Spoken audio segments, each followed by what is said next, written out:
আলুটাকে আজকে বয়েল করা হয়েছে, বয়েল করে জলটা ফালাই দিছি। এখন আলুটাকে ভাজি করে রাখবো সয়াবিন তরকারি বানানোর জন্য। আগে আলু ভাজি করে এখানে রাখবো। আলুটার মধ্যে কি দিছো? হলদি আরো খালি হলদি দিছি, কারণ লবণ দিয়ে বয়েল করে ফালাইছি তো। হ্যাঁ, খালি হলদি দিয়ে তুমি বয়েল করতেছো না?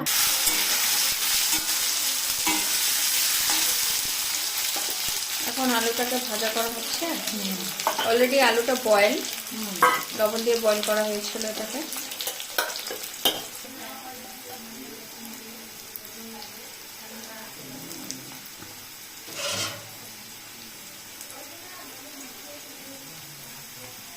এটা তো আলুটা ভাজা হচ্ছে, এখানে সরষের তেল দেওয়া হয়েছে তো, তো আলুটা ভাজা করা হচ্ছে। আর এখানে আছে আমাদের জিরা মরিচ বাটা হয়েছে, এটা ঘরের মশলা, শিল বাটা আমাদের বাটা, এটা একদম মিহি করা। তারপর এটা সয়াবিনটা আমরা অলরেডি ভিজায় তারপর এটাকে জলটা ছাড়িয়ে রাখা হয়েছে, তো এটাকে আবার আমরা ভাজবো। আলুটা অলমোস্ট ভাজা কমপ্লিট হয়ে গেছে, এখন মা তুলে নিবে।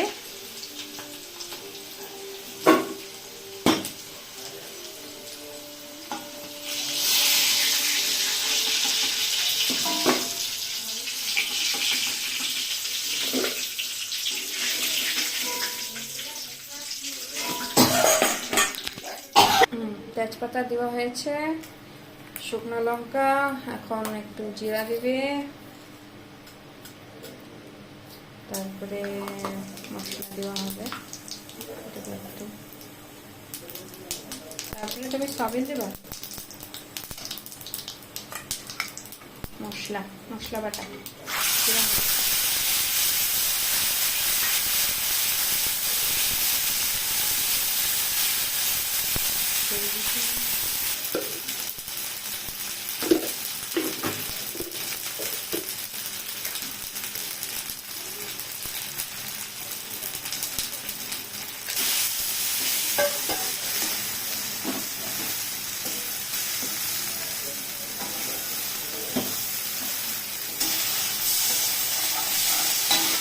সয়াবিনটাকে ভালো সাতলানো হচ্ছে, তো মশলা দিয়ে সাতলানো হচ্ছে।